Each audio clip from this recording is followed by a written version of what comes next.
Nasubukan nyo na bang motor ng Honda? Ito ay matitibay at talagang subok na. Di pa magkasintahan ang lolo mo at lola. Ang motor na Honda sa kanila'y nauna pa.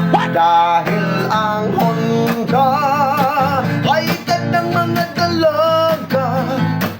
Kaya kung motor mo'y Honda ay magkakasyuta ka.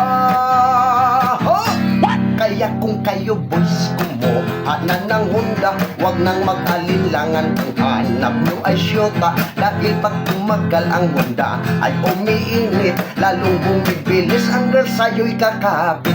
Dahil ang Honda ay edad ng mga dalaga.